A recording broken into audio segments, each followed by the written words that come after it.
G'day folks and welcome to the Vookcast, Australia's Nintendo podcast. My name's Oliver Brandt and in this episode I'm joined by Michael Goncalves. Hey team. Angelo Valdivia. Hey Paisanos. Luke Henderson. Hello there. And the rare appearance of Daniel Vukovic, the man who started it all. How are we doing? Morning. Yeah, good. Nice and cold this morning. Yeah. Has it been nice actually getting sleep the past couple of days, Daniel?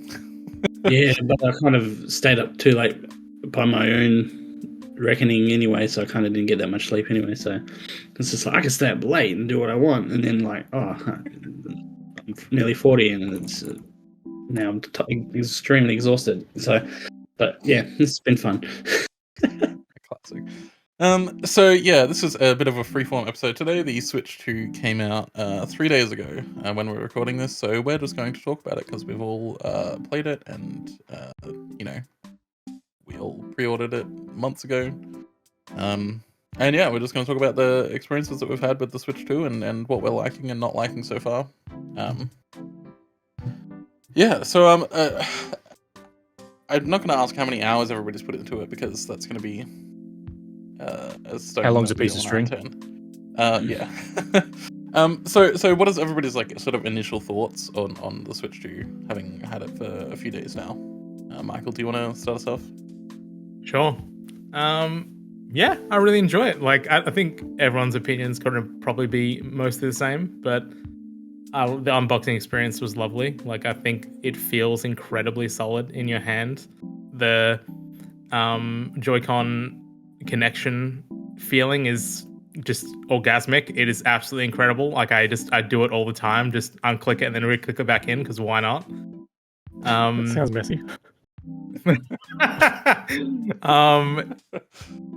I feel the experience of using the actual Switch itself has been really good. The UI and OS is super, super smooth. Using the shop is actually functional now, which is just incredible. Like, the most amazing thing. Go. I said this to Daniel the other day. It was like, I downloaded the Switch 2 edition for Breath of the Wild and Tears of the Kingdom through the Nintendo Switch Online expansion pack. And like, I went into the shop and then like navigated to it and then like downloaded it and then I exited the shop and I was like, wait a minute, I just used the eShop and it didn't take like 40 fucking minutes. Like, It was so snappy that like it felt like a native part of the UI, which it isn't. Like, it is still a web page, but like, it is incredible how much of a difference it makes having an actual functioning eShop.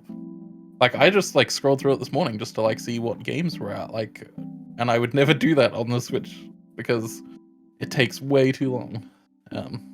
So yeah, the eShop massively improved, and I would say even like it's faster than any other storefront at the moment. Like, it's faster than the PS5 and the Xbox storefront for sure. Yeah, I would say getting into it definitely is. Like, just the initial load in. I haven't really used the Xbox and PS5 one in a while, bar like getting Game Pass or the free PS Plus games. But yeah, it definitely seems hella snappy and well worth the upgrade, to be honest. Yeah. It's worth spending $700 just to have an eShop that's functional. It really is. I'm not even being an idiot.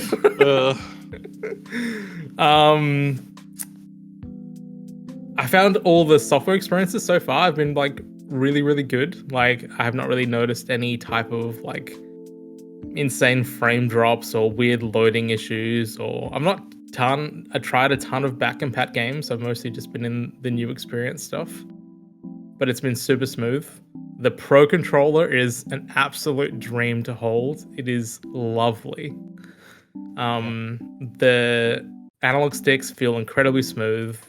We talked about the D-pad the other day in our chat. I've not really had a chance to properly use it, but just from the cursory function that I've tried, it feels incredible.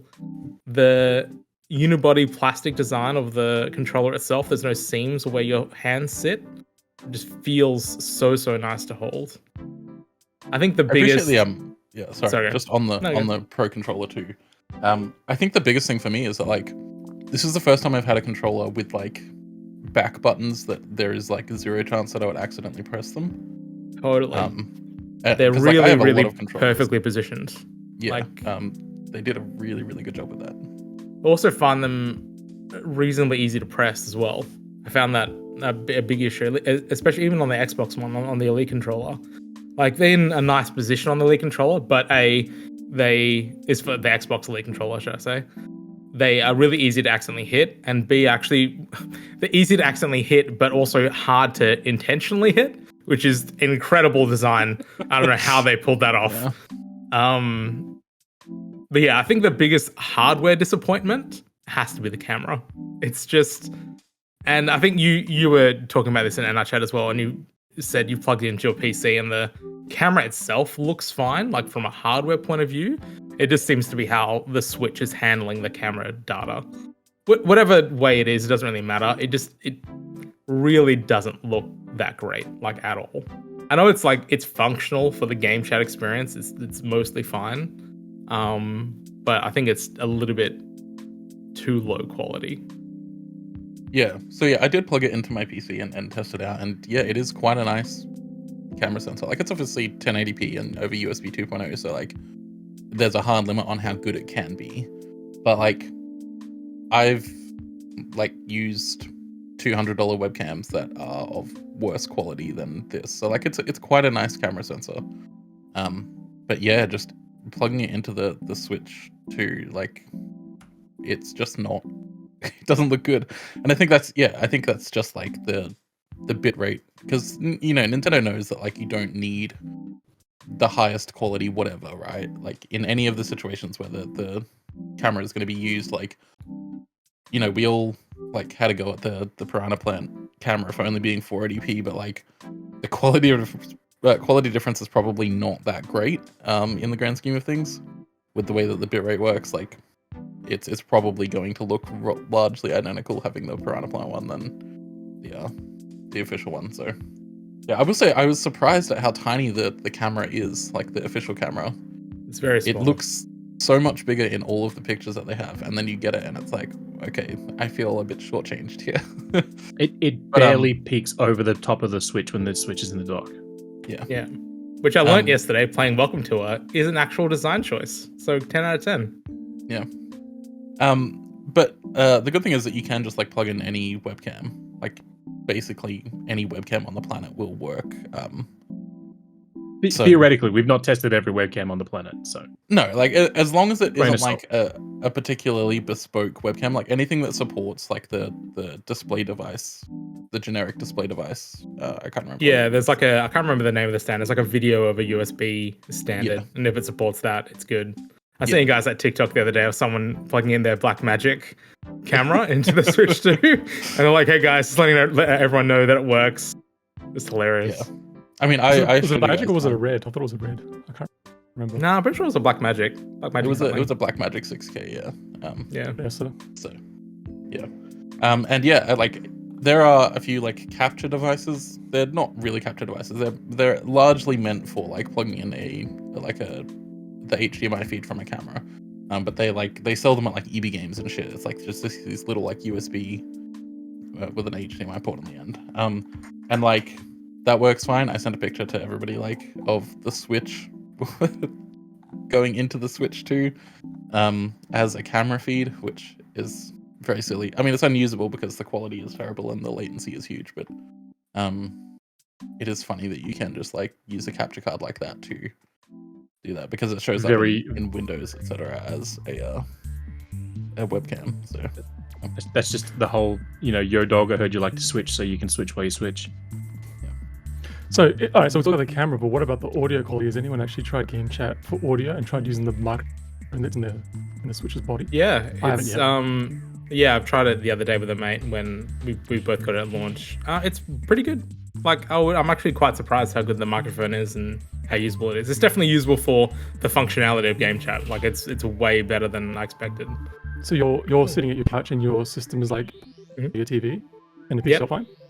Yeah, totally picks me up fine. It's really, really good. Cool. Yeah, I would that's say definitely one of the concerns, because I know like the camera always hit or miss, because so many things affect that, right? Like lighting, positioning, distance, etc., etc. But audio, like if you just have terrible audio and you can't hear the person, then that's the deal breaker for me. So it's interesting. One thing I was super surprised by, and this again playing Welcome Tour, I learned this. I spent the entirety of yesterday playing Welcome Tour. Please don't judge me. I learned. So we all assumed, like prior to Switch 2 launch, that they're going to be using the NVIDIA Tensor cores to do background audio removal and stuff like that. But it's actually a totally separate. They have a dedicated hardware chip to do all the sound stuff, including the background audio removal, which is a little bit surprising. But I guess that makes sense. It's just less resources on the SoC. But yeah, it seems to be working super well. They've done a great job of it. That's like that part of game chat is quite good. Yeah, I don't like. It's obviously not like, we all have proper microphones and shit. Like it doesn't sound as good as those, right? No. It's never going to sound as good as those. But like, it sounds comparable in quality to like a phone call, right? Like, and like a mobile phone call, not a landline, because landlines are dog shit. So yeah, it is comparable in quality, in sound quality, to like calling someone on the phone, which is exactly what you want it to be, right? Like that's the flaw. So yeah, I think it does a really good job in that regard. It does a another really thing good on job audio- of background removal as well. It does, yeah. Yeah. One of the things, again, I'm going to talk about Welcome Tour because I've learned so fucking much about the Switch this entire time. But they specifically don't filter out clapping, which is, I think, really, really cool. So you can clap on your side and that'll come through. They said that during the Treehouse Live presentation for it, and There you go, yeah. that's one of those things. I'm like, yeah, of course, yeah, sure, that's It's what the they most say. Nintendo thing. Yeah, because Michael's learning from Welcome Tour. I'll point out I learned from Welcome Tour the grip that they sell stands flat because they put two little feet on the end of this, so it's designed to sit. I don't have anything flat to stand it on, but it's designed to sit flat for storage, so you can stand it up and not have to worry about laying it down in a drawer or something. You can just tuck it beside your Switch console when it's docked or whatever, because it's designed to stand up. Big fan of tech standing up right here. Love that stuff. PS2. Oh boy. Well, But the thing is, like, Vertical tech, it's where it's at. Absolutely. I guess that's why they one of the hidden points in the game was the feet, and I'm like, why are you pointing at the feet? Like, it's just like, of all the things on that grip, I think it was on the grip that it said like the feet. Yeah. Yeah. It is that. Oh, there are a lot more people that are in the feet than you think, Daniel. So That's true. I will point out though that the Welcome Tour, when you go around all the things, you have to like, this is the up button on the Joy-Con, this is the down button. You're just like, okay, whatever. When I got to the grip, and they're like, there are two pads on each side. You can sort of see them. Oh yeah, Just I know there, exactly what you're going to talk about. And they're like, it's like four things left on this grip to find and get on them on my stamp list. And I'm like, what the fuck else could there be? I found the feet just because I did one of the inside things. And I spent a good couple of minutes running around checking everything. And I happened to run past one of the rubber things, and the little kiosk popped up. And it goes, left rubber foot top. And I'm like, oh, you've got to be... They consider those to be features because it stops the vibration from the HD Rumble 2 in the grip. And I'm like, God damn it, Nintendo. Of all the things to like... Yeah. And one thing I learned about Intua is that they're incredibly proud of how they've hidden every single screw on the Switch. Like they talk about it on every single thing, how every screw is hidden. I'm like, yeah, I guess that's cool, but also repairability is a fucking nightmare. Like everything's like hidden away, like behind a sticker or behind like a little plastic pad. Yeah, it's neat and not neat at the same time. I saw that iFixit rated the Switch 2 like super low for repairability, and went back to the original Switch and rated that even lower in relation to this one. So it was like this. I think the Switch 2 is down to like 3 or something like that for repairability out of 10, and then they went back to the Switch original. They took it down from like 7 to 4 or something like that. Just every teardown video I've seen has been like the battery is like glued in permanently. Basically, like whatever glue they're using for the battery, it's like it's there forever. Well, and apparently, the sticks are apparently likely or susceptible to drift again. They take more effort, but apparently they're likely susceptible. I guess we'll see. Yeah, it's hard to say at this point, like really what is going to happen with that, because like it is using like the regular like resistive pad, but like it is also like there have been like people reporting it's like, oh, it's exactly the same part. It's not. It's a totally different part. It has been redesigned. It's got a one of the things that was an issue with the the Switch 1 was that the metal backing on it was like really thin, so it was susceptible to like bending and warping. This is like 3 times as thick, so it should be better in that regard. But we'll only really know in the long term how it works. Just before we move on from the vertical stuff, one of my friends told me the other day that like you can with the stand, you can put the Switch with the stand into like Tate mode, so it is like standing up because of the way that the stand works.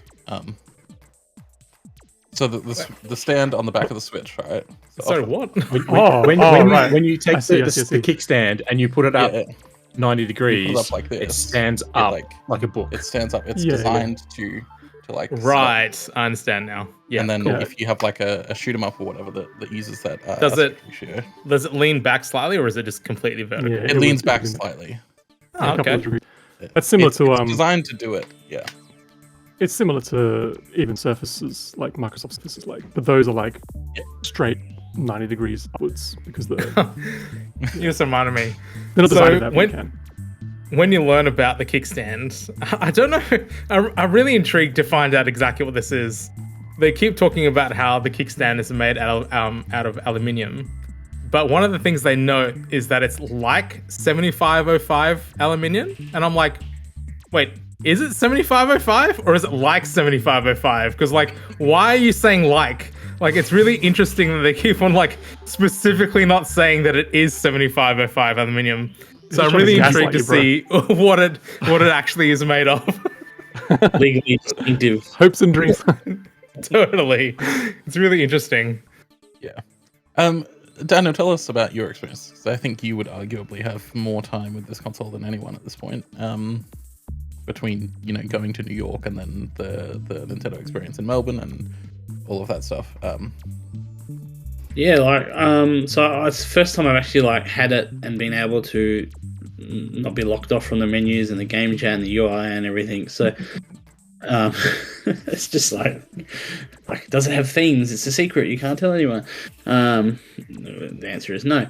But I'm really impressed with just how polished it is. Everything, the UI is really quick. Everything takes 2 seconds to get into. You're not sitting around waiting for things to spin. Even like game loading is better everywhere. There's still loading screens, obviously, but just like it just feels like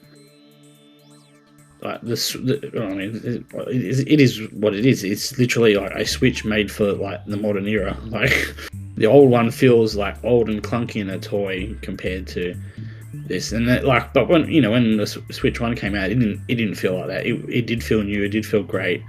But 8 years of clunky Joy-Con rails, Joy-Cons that are tiny and small. Just the materials used here are a lot better.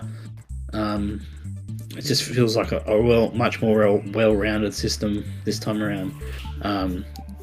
Plus the passage of time, and now that we've got the guts inside to back it up to play some actual modern games, and not have everything look like Vaseline, that's really refreshing. Like you go back to the backwards compatibility games that haven't been updated, and they've still got the Switch 1 look to it, even though they're running a bit better. Like I played Crisis just to see what it did, and it runs better, but still looks like low resolution. But yeah, it's crazy to see. Like, I think everyone has always said like all Nintendo needs to do is take their artwork and make it 4K and it'll look fine, and that's pretty much what's happened. Mario Kart World looks a lot better, lighting and effects and stuff than 8, but it's not like a gigantic leap over it in terms of models in the world and everything. But it just looks really nice and crisp wherever you're playing it. So on handheld or with TV. And then you got things like Cyberpunk running on it, which would not have been possible ever, even though it can be a bit blurry in spots. Things like fast. Did you pick up fusion. Cyberpunk? Yeah, I did. Yeah, just simply because like to see it, like to play it myself. I probably will never ever get anywhere in it. Like you probably need like 50 hours in it. I don't have 50 hours to put into it, but I just at least want to try it and see what it's like. Yeah. So, but yes, something like even like fast fusion, would not be possible on the older console. And it's just, even that's a bit blurry at times sometimes, but I think that's the DLSS. It's like when you notice like a blur or a shimmer that you can't explain, I think that must be DLSS kicking in. We were talking about it in chat the other day on launch day. I downloaded Fast Fusion to give it a try. That was definitely touted as one of those games that was going to be pushing the Switch 2 to its limits, and I guess technically it is. But it is, at all modes, it is using upscaling. Like every single mode, there isn't a single mode that it doesn't use it. And some of the default mode, I think, personally, I don't know, this is just me being me and whatever, I think it doesn't look that good. I think the upscaling artifacting is quite awful. Even the second highest mode, which is like just before the 4K 30 FPS mode, still has quite a bit of DLSS, like upscaling artifacts. I'm intrigued to see if they improve it in the future and what people actually pixel count the resolution to be, because I think it's quite low. Yeah, it's not something you notice when all the time, like when you're blasting along, but when it gets, when it's, especially when like the race starts and they all come up out of the ground, and that you definitely notice it then. I guess that's just our new upscaled reality. Because I want to point out, this is like the third game from this studio, and it's like at some point Nintendo has to give them the permission to make an F-Zero game, because they're the only ones keeping this genre alive right now. So I think they've said in the past that they don't want to make an F-Zero game. They prefer like having the freedom of like just doing whatever the hell they want with the Fast I feel like series. Expectations would be crushing, to be honest. Well, yeah, that's I don't think they're not a big team either, from memory. No, there's like 20 developers and like a handful of support stuff. Yeah, I mean, and like you can go just play F-Zero now, which seems to emulate pretty well. But again, like you can, even though it's, I don't think it's native at times. It doesn't feel like it, or I don't know. There's just something going on. Maybe it's just because it's the native textures being rendered. Just looks weird at spots. But I guess we've been spoiled by 4K texture packs and stuff like that things for years. So. Something that is interesting is that like on speaking of like the GameCube games, it is weird that like Wind Waker is like the European version is like edited, so it doesn't like ask you at the beginning if you want 50 or 60 hertz. So that's something that is present on the PAL version of the game, is that like if you have a 60 hertz display connected, it will ask you upon launch if you want 50 or 60 hertz. In this case, it's just going into 60 hertz. Did it ask, or was it like if you held down the button to prompt the ask? Wind Waker is one of the few ones that did actually just ask if it, because it could detect if it was a 60 hertz display. But yeah, this time it's just doing it, which I thought was really interesting. I mean, it makes sense. Like they've customized like every ROM that gets onto any of these services. They do some small tweaks and shit for them, so it makes sense. But yeah, I thought that was interesting to see. But I also really have no. Yeah. I am not really particularly interested in any of the games that are on GameCube at the moment. Wind Waker is fine. But the Wii U version like drastically improved it, and I don't really want to play the not Wii U version ever again. So this reminded me, Dan, you dropped that supposed hot take in the Vook's Discord the other day, and I was like, my friend, that is not a hot take at all. I don't know. I just seem to come across people who are like, no, the bloom lighting is just too much. I can't do it. And it's like no. Even me, like I love Wind Waker. It is like the Wii U version is much better. Like it's definitely superior. Yeah. Angelo, what are your thoughts on the Switch 2 so far? I really like it. The moment that I put it together and had it in my hands, like it just immediately felt like amazing. Like, it felt so comfortable. The finish, I think, is a huge step up as well. One that I didn't like about the OG was that it's not this. My hands do tend to get a little bit sweaty at times, but it's not necessarily the sweat that causes my hands to slip. My hands tend to radiate a little bit of extra heat, and what happens is like there's this residual like sort of moisture that collects on things that I'm touching because my hands get so warm. And like the Switch in particular would do that a lot because it's straight plastic, whereas here I'm not really having that problem anymore, which is really nice. I love even though it's a little bit large, I do like that it fits my hands a little bit. I do have quite larger hands as well, which is quite nice. My partner, on the other hand, has slightly smaller hands, but even she's like, look, not terrible. But she even felt like the OG Switch was a little bit too small for her. But yeah, I'm loving everything about it so far. The UI just pops a little more because they're just, even though the UI for the most part is similar to the OG Switch, there's elements of it that make it stand out a little more, just some extra vibrancy, some extra color, extra little UI or UX animations in it to give a little bit more feedback. The screen is absolutely gorgeous. I did not expect the screen to look as good as it does. I knew it was gonna have like an improved LCD, but I didn't quite realize like how improved it was. LCD technology has just really stepped up over the last like 10 years or so. It's great that they've actually put something a lot more modern, a lot more vibrant, and from what I can tell, quite battery efficient as well, which is nice. Even like in lower lighting, like I turn the brightness down, it still pops, which is really, really nice. I really appreciate that. Yeah, eShop is snappy, finally. Backwards compatible games are loading a lot faster, which is nice. They play a lot more smoother for the most part. I'm mostly just playing Pokemon Legends Arceus, which is a surprise to some people here, I'm sure. Just because I wanted to play an open world game on it that wasn't Zelda for starters, because I'll go back to that another time, but I wanted to try something different. And I wanted a game that did feel a little bit sluggish on the OG. It just is super smooth now. I have no qualms about the way it plays or controls or anything like that, despite the fact that it is playing at 30. Like, it feels really snappy, environments load really quickly.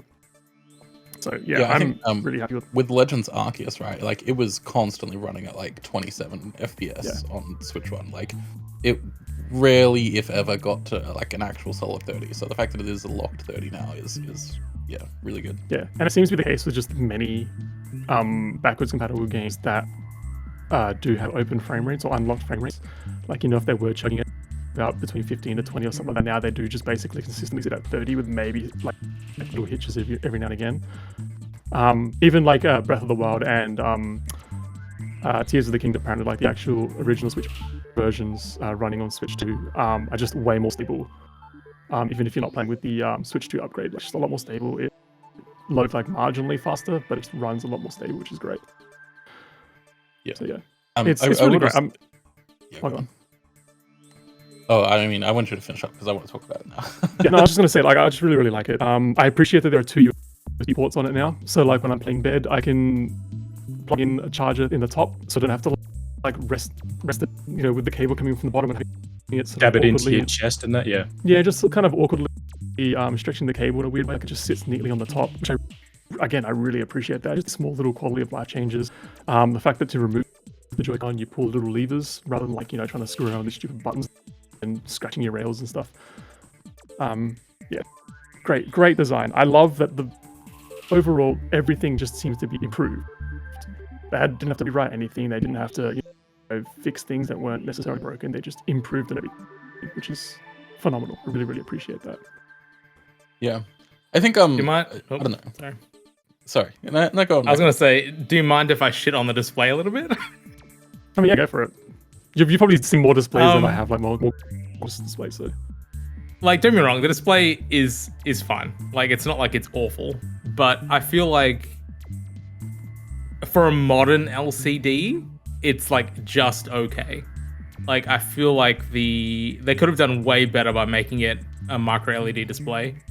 I feel like the even at low light levels, the background black levels are quite bad. They are. On loading screens, you can definitely see that the black is like a LCD panel that's switched on for sure. Yeah, I don't think the pixel response is quite that great either.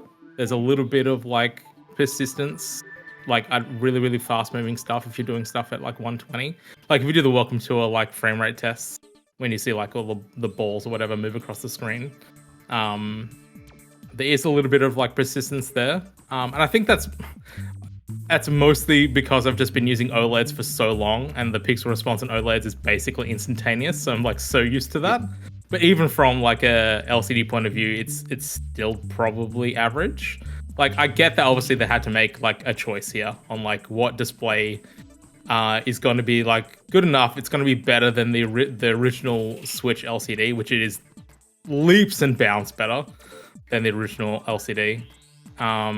But I think that this is just like a cost thing. They've chosen a display that fits within like a cost budget for the most part, and it does fine. Yeah, But, I think sorry, like it's also there are just like so few available screens at that resolution capable of going to 120 hertz. Like it's just a matter of like the amount of options that they had available to them was very small, and then like the options that they do have available to them are like either on the low end or on the super high end, and there's not really a whole lot of in between. Like it is like an edge lit display, which means that like there is going to be, you know, uneven points in it and stuff. But like the next step up from that in terms of display technology at that size is like full like micro LED, which is a huge cost increase for that. So like it makes sense that this is the way that they've gone. But I think like working within that, like the way that they've chosen to like implement like the display drivers and stuff like that, the vibrancy that they're getting because they're using that that IGZO backplane, really really good stuff.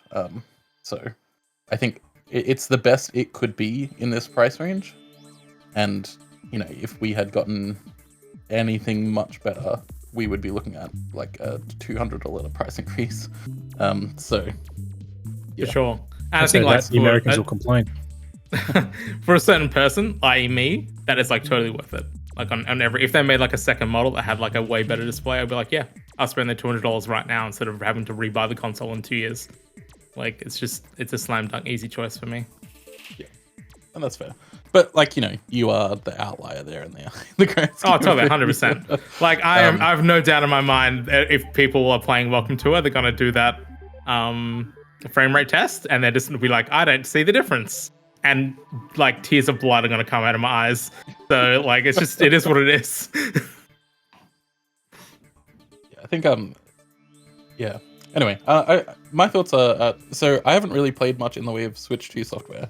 I've played about 40 seconds of Mario Kart World because I needed to boot it up to test something for work, and that's about. I mean, I've been playing Bravely Default 2, but like Bravely Default HD rather, and like that's good, but it's Bravely Default. Like I've played this on 3DS like 4 times, so there's not a whole lot there that is you know, transformative for me.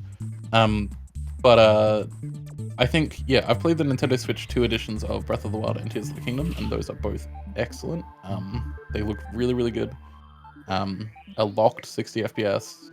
You know, we don't know the exact resolution numbers, but it's quite an improvement. So yeah, there's also like improved textures in there.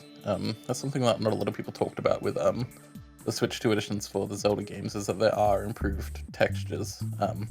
There are some places in Breath of the Wild that are quite ugly because of the texture work.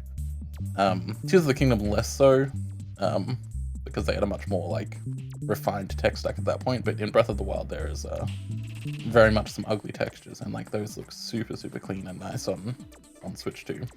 Yeah, I think we talked about this in one of the previous podcasts, but like all the paid upgrade versions for stuff aren't just like res and like frame rate bumps only. They have like other things attached to them. So in the case of like Zelda, like you said, it has like improved textures and the, I guess, Zelda notes, if anyone gives a shit about that. But My partner's been playing it with it a lot, so she's loving it, getting all the Koroks. Go, Daniel. Yeah, so I tried out the Zelda notes for a laugh, thinking it'd be a bit of a fun thing, but it's actually quite interesting. And like, had the game launched with it, like I'm not going to go back and play all the games now, like from scratch. They're actually quite helpful, and there's a lot of like extra dialogue and logs in there, and lore, and like the navigation system's quite interesting as well. And as a stats guy, like seeing all the stats is keeping. So it's not like you wouldn't like go out and buy the whole thing again, like the Switch 2 edition, like from scratch for it. But like if you get an upgrade for free or the $20, it's quite fun. It's like a nice thing to have. It's not like a thing to go and buy it for, but yeah. But also with the Zelda Notes app, well, like it tells you what Koroks are, for example, because my partner's playing with it next to her or lying on her chest or something. I'm just on the couch, and I can hear it like just kind of going off all the time, and she still has to go to the location where the Koroks are, and there are moments where she's still cussing the game out because she just does not know where the Korok is. like I have no, like I'm here, it's going off, but I don't know what to do it. She's like wandering around looking around, screwing with things, and then she has to actually like flip open another window on another tab on the phone and actually look up how to find the Korok. So it doesn't walk you through everything. Yeah, there was one. I was using it last night, and there was one of the shrines up in Mount Eldon, the volcano region, and I couldn't find it when I was playing it for review, and I just left it alone. And because it's below ground, so when you have the shrine radar on in the game, it'll tell you go down, like it beeps to say and points down. And the Zelda note thing is like, proceed northeast, right? And all that sort of stuff. It goes, proceed northeast and go down. It's like, okay, cool. And I'm literally standing on the icon in both where I think it is in the game and where it is in the Zelda notes on the app. And it's just like, go down. I'm like, yeah, but I can't go down. I'm standing on solid ground. And so I looked it up and I had to go back off to the starting area and take a rail cart all the way through to another cave and then another rail cart through and a whole bunch of stuff to get to it. And the app just had no idea. It didn't direct me to do any of that because it was like, no, you want to go to this specific point. Fine, I'll take you to that point, and that's it. And now you're on your own. So, yeah, stuff like that's a little weird. Yeah, I mean, but they weren't going to like program in individual instructions for all 800 plus Korok seeds. Yeah. Is the thing. Like, Why not, they Ollie? They had 15,000 games to test on backwards compatibility. I will say though, one of the things that Whose annoys me fault about Zelda Notes is when I was following the guidance for one of the shrines, and I picked the one that was like the furthest away from me to see how it would go. And every time I came near a stable, the Zelda voice memories would pop up. And like one of them was like, oh, the wells were dug behind all the stables as a means of water, and B, as refuge in case they needed to hide from the danger like they did with the Guardians. I'm like, well, cool. I didn't know that lore-wise. That makes sense. But it also interrupts your guidance. You have to return it back on again. So every time I rode past the stable, cool, wait for the voice memory to stop, start the guidance again, keep running. Oh, another step. Okay, so yeah, there's weird things in it that it just doesn't make sense. But at the same time, it's a good addition to the game, but I wouldn't buy the game for this feature. But also, at one point, I felt like I needed to find a grip to strap to my Pro controller so I could have my phone in front of me. The only problem is the phone has to stay upright because Zelda Notes doesn't turn when you turn the phone, because that would make sense. So I feel like I'm just playing it on the Wii U at that point if I had my phone strapped to my controller. So Imagine being part of the back and pat team and testing all these games and then having to test those 7,000 shovelware games that are on the shop. That would suck. That'd be awful. Having to professionally play all those crappy hentai games. Yeah, absolutely. I mean, you can tell us, Angelo. You've tested them already, right? Yeah, if anyone's hiring, I'll do it for money. No, so I have actually played a lot. So I was about to get into this. I've played a lot of the Switch 1 games, just to see what's improved. And I think like about 2% of games from the Switch 1 aren't compatible with Switch 2 at the moment, or have some sort of compatibility issues. Some of them like still boot up fine, and I'm not actually sure what the issues are. I've tested a couple that like I'm sure there's an issue in there somewhere, but like whatever it is, I couldn't spot it. But it's really, really impressive how the backwards compatibility is handled and like the improvements that are made to some games because of it.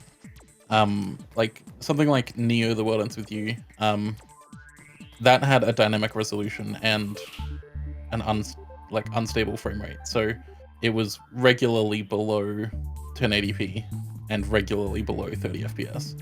Now it's a locked 1080p, a locked 30 FPS. I think it can even go to 60 FPS if you enable something, I can't remember. But it looks and plays just fantastically. And that is true of basically every game that I've tested in backwards compatibility. Now there are some that like they have a top end for their dynamic resolution, so like all of the Xenoblade games like top out at like 900p when docked, so they don't look great. But like I have no doubt that Monolith is going to go and update those eventually, because they're still like providing updates to all sorts of things. So yeah, but it is working on Mario Kart World now, so they've got time. Yeah. But yeah, it is. I think backwards compatibility is a lot better than anybody expected, because we're all kind of expecting, right, that it would just run like a Switch 1 game and kind of be arse. But the fact that everything is improved, there aren't really any major issues with it. Like, it's really, really impressive that it all just kind of works and works well and provides passive improvements to basically every game. Like, load times are faster, frame rates are more stable. Like, that's better than like the backwards compatibility on like the PS5, right? Like, because PS4 games don't get all of the hardware available to them. They get a sort of containerized version of the PS4 specs. So the fact that, yeah, everything is so much better on Switch 2, I think it makes it a really compelling buy if you don't have a Switch 2 yet, because like your Switch 1 games, like, they're just going to be better. So even if there aren't any games like in this lineup that really appeal to you, if you think that there's going to be games that do appeal to you in the future, there's really no reason to not get a Switch 2 now, because it's going to play all your Switch 1 games drastically better. And because it's like because it's like a software translation layer, they can just update it, and games will improve over time. Compatibility will improve, and it's going to be awesome. Any games that aren't compatible, then hopefully they'll get a Switch 2 patch. Hopefully a large amount of games get Switch 2 patches anyway. So yeah, I guess we'll see. Slight tangent. Anyone played a game yet and noticed the fan spinning in their systems? I haven't noticed it either. Like with the Switch OG, I remember like loading up pretty much any game, even early.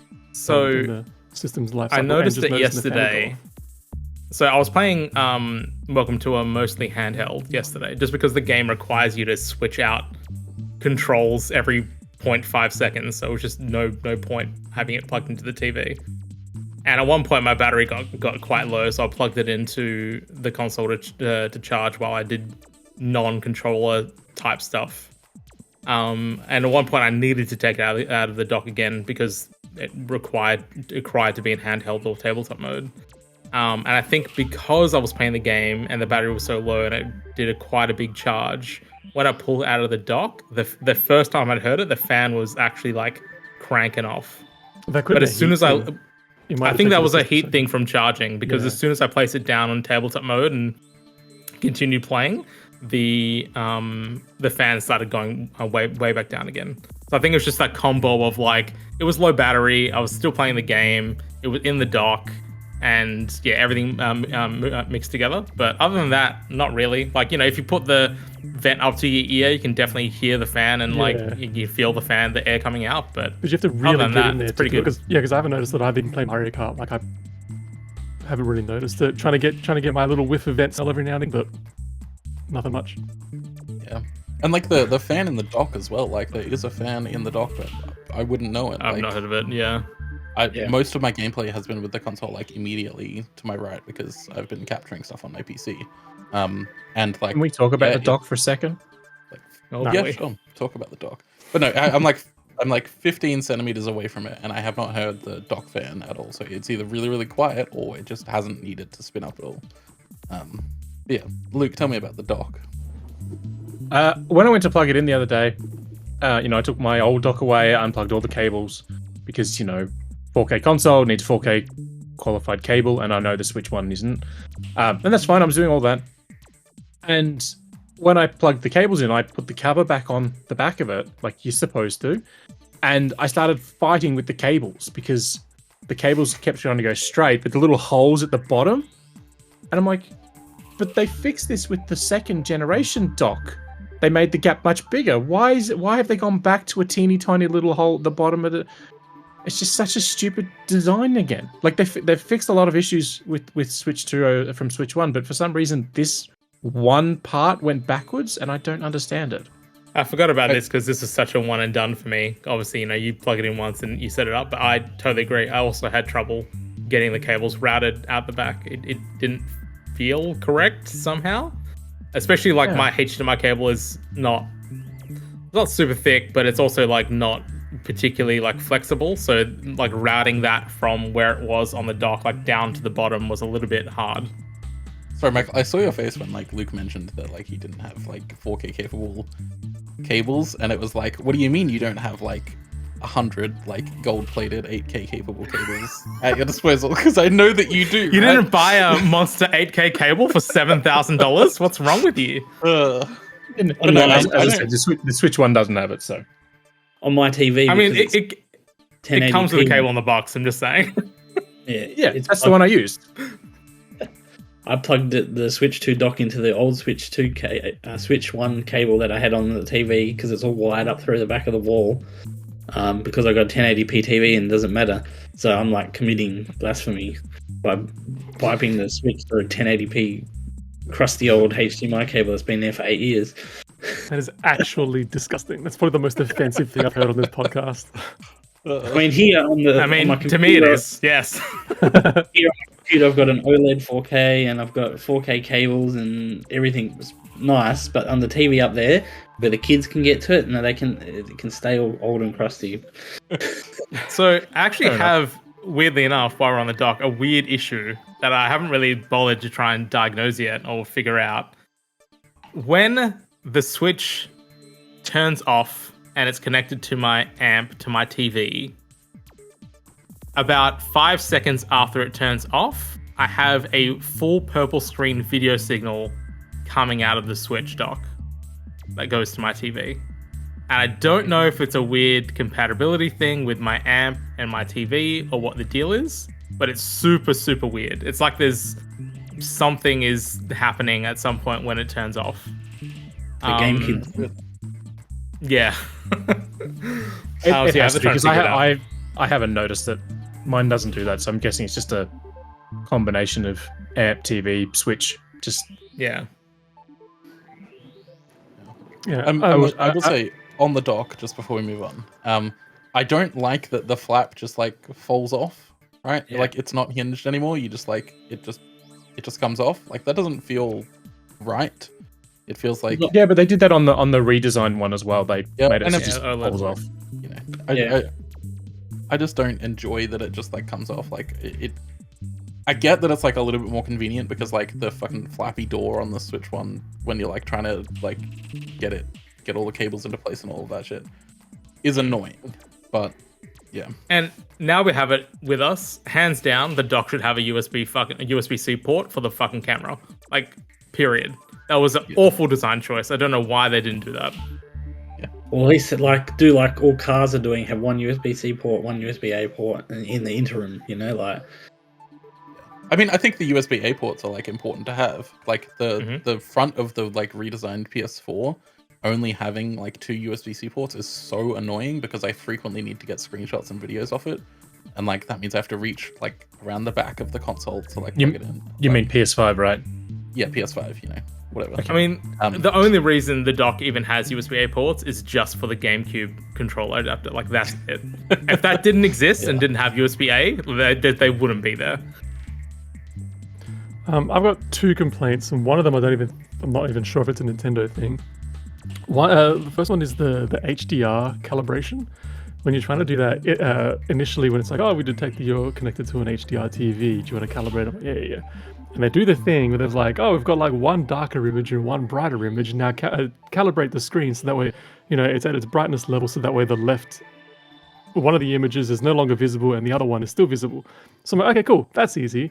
I crank up the brightness and then they both disappear, and I'm like, what? What am I doing here? Like, it's so hard. Weird. I found it so difficult to actually calibrate the HDR on that thing, so I've just got So- to crank down. I Lower. don't know why. It is the only HDR calibration thing I've seen from a game console that only does one. It only does brightness instead of Yeah, darkness and brightness. yeah. Which is really strange. I'm not sure why they made that choice. If you go through HDR calibration on any other console, it's like, hey, we want to make sure this black level is also correct, and the brightness level is fine. But they only chose one, and I don't get it. Yeah, I think Nintendo's still trying to work out HDR by the looks of things, which wouldn't surprise me. Space, yeah. Yeah, I mean, when you've got it set up and like actually like properly set up on your TV, like it is really, really nice. Like Breath of the Wild with HDR on is absolutely fucking gorgeous. But yeah, the setup process is annoying, and like I hate how fragmented HDR is. Like the fact that this is like a video standards thing. We've complained about this shit in the past with HDR, but like HDR as a standard isn't a standard. Like, there's so much that can be HDR, and like devices don't report what type of HDR they're using, or like the limits of the HDR. And like all of this could be a thing that happens just when you plug in an HDMI cable. The device reports to the TV, hey, this is the specs that I want to use, and like that could be a thing that happens, but it's not, and that's really, really annoying because like I've got two different displays. I've got one here in my office, which has a it has HDR, but it's not like super great. And then I've got like a micro LED TV, which has like super nice HDR. And like the settings that I have to do for both of those are just wildly different. And it's really frustrating that like there's no just like simplified setup process to just make HDR work. So yeah, it's a real pain in the ass, and I hate HDR for that. But it is really pretty, so. Yeah, I think we've talk about this a lot in the movie space, where like I don't think like manufacturers know the capabilities of their TVs, and it should have been part of the HDR spec that it communicates the specs of the TV, and then it tone maps correctly to that particular TV. I don't know why they chose not to do that. That would be like the easiest thing to possibly do, but this is the reason why we have these HDR calibration tools, that we have to set the brightness and darkness, because no one knows what the capabilities are. 10 kilobyte file that's just like sent across the HDMI cable that would solve all of these problems. And yeah, Daniel, I mean, we've been dealing with the woes of HDR for the past 2 weeks, trying to deal with recordings and stuff, because like I remember when Dan sent me a message, I think the first reply I said, like, welcome to HDR tone mapping on recording. Enjoy. Yeah, the footage we got of Mario Kart World recorded for us at Nintendo, it was just like, I don't know what to do with this. And I had to buy a new Mac and everything, and for other reasons, but it's just like, again, I had to upgrade that, and I use a different editor now, so it's like everything changed. It's like all these settings that have never existed, and filters and mappings and nah.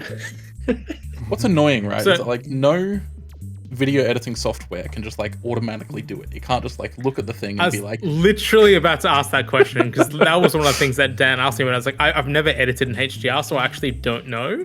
But I said to him, like, I'll be surprised if these video editing softwares don't just have a tone map to SDR like button that just tone maps to SDR. Okay, you need to define what the color space is going in and what the color space you want going out is. So if you don't know the exact specs that it was, so like if you know the device that it was recorded with, so like Nintendo uses like these like super high-end recording devices. If you know the exact device and the settings that were used on it, it's easy as piss.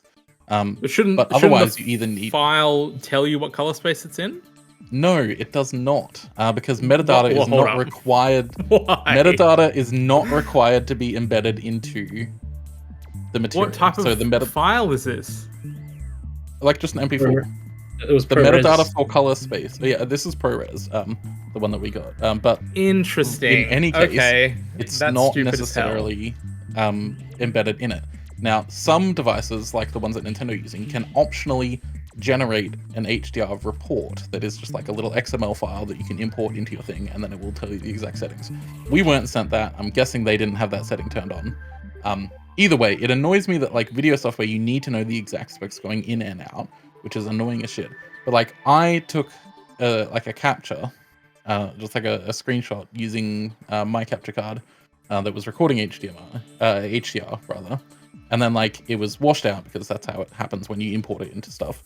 But like it was just a screenshot, so I put it into Affinity Photo, and it has a single button that's like HDR to SDR, and then I press that, and then it worked. So it's like, why can Affinity Photo do this, but like DaVinci Resolve, which is like professional art software, can't automatically do that? How come Affinity can detect this and just do it for me automatically, and it works fine, but DaVinci Resolve has something in the professional.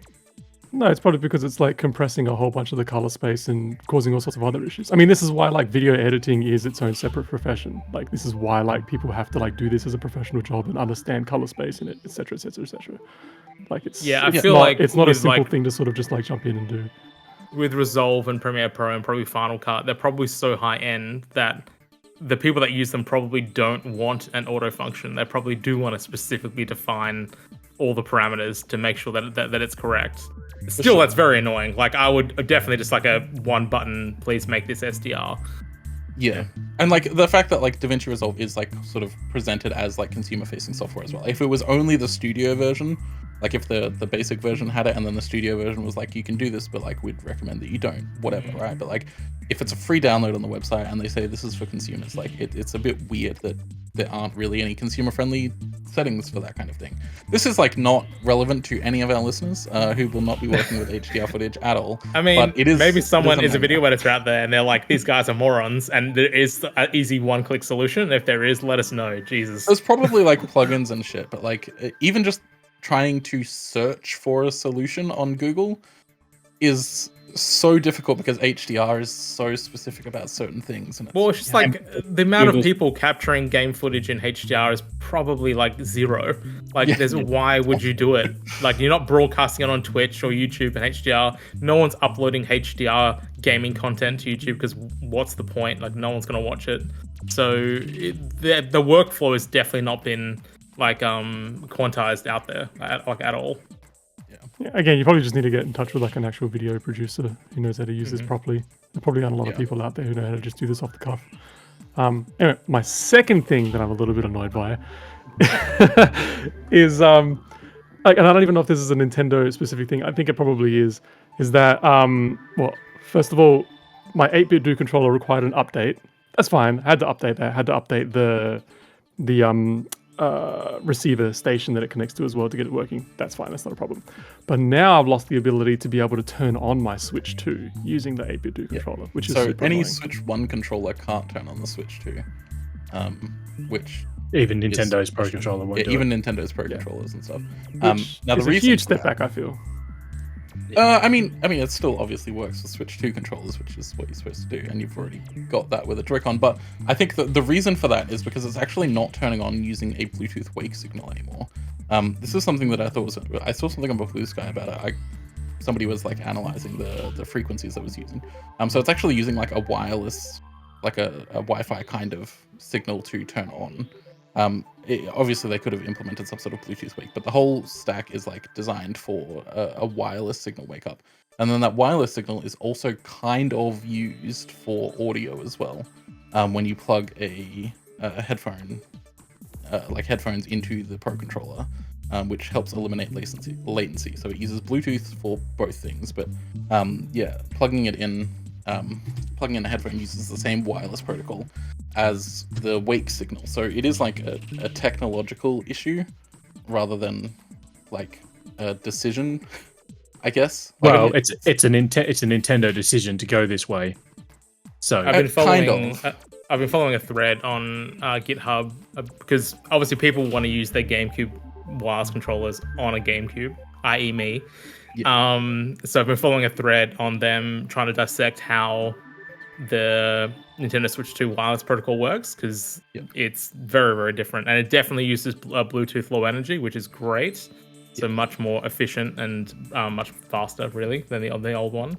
But even now, like the thread is just full of people being like, something is like a bit weird. You might need to pair a controller with a Switch 2 first before it's weirdly functional, like on other devices, like properly. So there's a lot of like weird stuff going on with how it communicates with the console. It's very like slightly bespoke, which is quite interesting. Yeah. Yeah, it's just super annoying because the weird thing about the 8-bit do controller is the ultimate Bluetooth or whatever it is that I have is that turning on the original Switch wasn't a matter of pressing a button. You had to activate the controller to turn it on, and then you have to shake the controller, and from that it then switches the switch on. It's such a silly way to do it, but it's actually really fun to do. And I just wake up! Yeah, you just like wake up, and then a second later the Switch is like ba-doom. Whereas, like, yeah, it would be great if that functionality was still there in the Switch 2, but alas, here we are. I remember I got the controller early, that 8-bit one. Yeah. And I got it months before it released, and Ollie's like, oh, somebody said that if you do this, it wakes it up. I'm thinking, oh, he just wants me to simulate doing this to the controller. So I'm like, oh, I'll give it a go. I'll see what it does. So I've, put the Switch into sleep mode, grab the controller, and I've done the motion, and I'm like, fuck me, it worked. It's so good. Yeah. So the reason for that, Nobody would have thought about that. the reason for that is that Nintendo doesn't expose like the API for its officially licensed products. It doesn't expose the API for Wake. So I don't know why, but no official third-party controllers can wake the system at all. So like, if you're using like the Hori Hori controllers or any kind of wired controller, like it just can't. You can't do that. Like Joy-Cons as well, you can't press the home button to wake it like that. So what 8BitDo did is that they ostensibly officially licensed the Switch API for Bluetooth controllers. So like it is officially a licensed product, but then put in a little thing where it just happens to send a wake signal when you shake it. So like officially it doesn't have that, and it wasn't in documentation at the beginning either. So it's really funny that they just had this like stupid little workaround where you have to like jerk off the controller to make it wake up the system. I like it though. I love the 8BitDo Ultimate controller. I've got it. Yeah. Yeah, it's great. Wow, look at these 8BitDo stands going on. You guys all being Absolutely. paid? Where's my 8BitDo Ultimate controller? I even got the little like Xbox buttons, face buttons for mine. Man, I mean, okay. I also guess have I'll sit here. the last Pro 2. I've got another one somewhere. Yeah, I I've mean, got the Super Nintendo controller, not the Famicom, but the Nintendo Super Nintendo one, the Japanese one. I love that one too. It's so I good. got this ugly thing. Jeez, your Wish.com one. Ban it. it's actually more expensive than the 8BitDo ones. Like, not even kidding. It's the KXCD ones, which is bad. It's funny. Yeah. Looks like a burn victim. It's so good. Oh, I love it. Jesus, Angelo. No, I'm not too concerned about it because I think the Switch 2 Pro controller is like way better than the 8BitDo anyway. But yeah. Well, not all of us have controller money to be throwing at the damn Switch too. We just expect our old stuff to keep working. The upside too with the Switch 2 Pro controller being as good as it is now all these third-party manufacturers have to step up their game as well. Because a lot of the third-party controllers will be like, oh yeah, we've got Hall effect sensors in our controller, the stick, so that's why our controller's better. That's not really an issue now. So it's like, so they have to step up their game, which means hopefully we start getting some really, maybe specific, dialed-in controllers for like a fighting game or something. But we'll start seeing some better controllers because they have to just improve everything. So that's what I think will happen. We'll see. Oh, I'm not saying it's going to happen tomorrow or anything, but in the future. I think we're almost out of time now. Daniel, you I gotta dip out. Yeah. So we will wrap it up there. We were going to do a 20 questions, but we just don't have the time for it. We ended up yapping about HDR for way too long. Well, just before we part, like, Daniel, do you have any final words? Anything that you want to share? Seeing as I you're was not a just regular about on to the ask show. that. Thank you. Oh, host sorry. Angelo. No, I thought you were just about to wrap it up. Then I'm like, oh, wait. We've got a good opportunity. Yeah, Like- give us your final thoughts. I know we've only had it 3 days, and I'm always banging on about that kind of stuff. But I really want to see what's next. Like, I know Donkey Kong's next, and we got Metroid and Pokemon. But like, now playing the Switch 2 and seeing everything it can offer, and in terms of spec and loading and graphics and everything, show us some more games that take advantage of that soon. Because like, yeah, Mario Kart is a reason to buy the Switch 2 for sure, but like, give us more reasons to, well, give people more reasons to buy a Switch 2, and that aren't Switch 1 games or Switch 2 editions.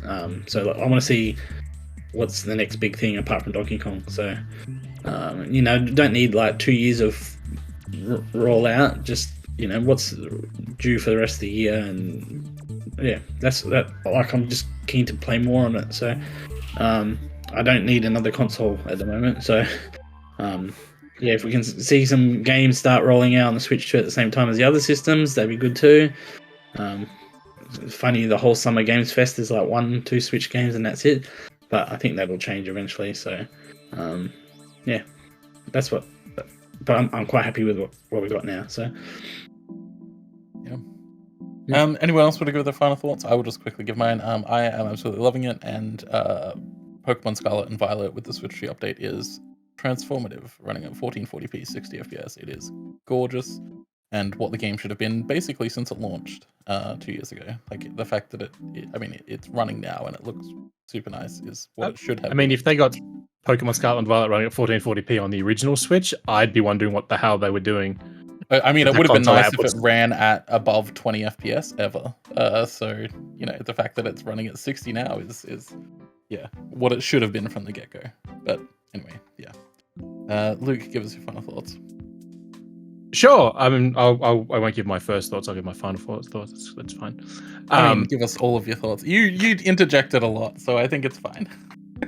No. I honestly, I'm enjoying it, and I said the same thing with Xbox when they launched the Series X.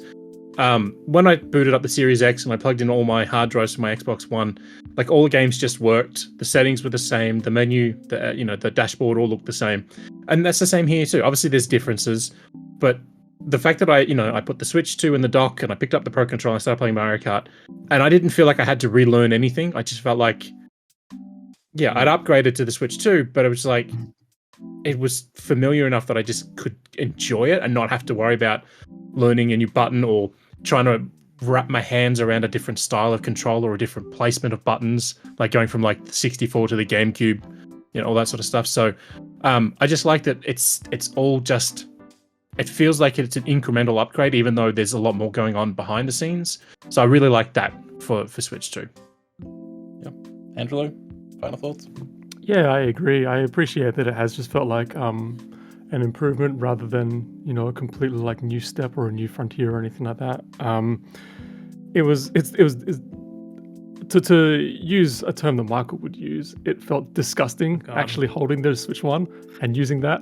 Just like turning that thing on and then running through the UI and be like, oh my god, everything is so slow. This thing just looks so gross. Everything is so creaky. Like, how did I use this for 8 years?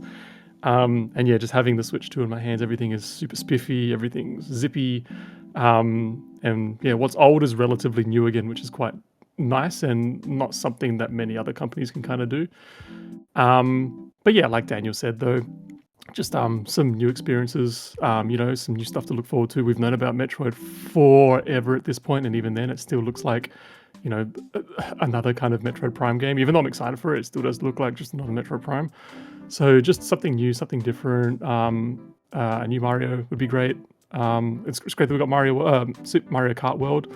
It's slightly new and different, although I'm hearing, it's good, but it's not like, an entire rewrite of what Mario Kart is. So I'm keen to jump into that and learn a little bit more about it as I go. But yeah, just some new, cool, fun games to play would be great. Yeah. And just before I hand it over to Michael to give his final thoughts, I just remembered the setup music. What a banger, right? There's like fucking like I completely missed out on it your in every way because like I didn't realize that for some reason my audio wasn't coming through. Oh no, that's right. I remember now. I muted my amp and I forgot that I muted it. So I didn't hear any setup music whatsoever. And then everyone started talking about the setup music and I was like, well, guess I'll never experience that. I will just use it as the opening audio for this episode, Michael. So you'll just have to watch back this episode and you'll get to enjoy it. Good plan. I'm sure somebody recorded it. Yeah. Michael, your final thoughts. Yeah, I'm going to echo pretty much what everyone else said. Just give us some new games, some new experiences. That'd be awesome. But one thing I really, really do want, and I hope people actually get on board and do this, is just give us a ton of Switch 1 to Switch 2 updates. Just update your games for Switch 2. Make them like slightly... I'm not talking about a complete rewrite where you add like a ton of features. Upgrade the frame rate, upgrade the resolution, just make it run properly on Switch, and that's it. That's all I want for any Switch 1 to Switch 2 upgrade. It'd be nice. Just do it. You don't have to Hello Games it, but just basic Nintendo upgrades is fine. Yeah, that No Man's Sky update is insane. Anyway, that wraps up this special episode of the Vookcast. Visit the site, Vook.net, for your Nintendo news, reviews, everything in between. We'll have plenty of Switch 2 coverage in the coming days, weeks, months, years. We'll be talking about this thing for 10 years, so yeah. You can follow us on Blue Sky at Vook.net. Go to our Discord, bit.ly/Vooks Discord, and all of our social information. is in the episode notes. We don't have any articles to link to. Maybe we'll just throw some articles in for fun. But yeah, that is pretty much it. Thank you for tuning in, and Daniel, thank you for joining us. Yeah, we will see you in the next show.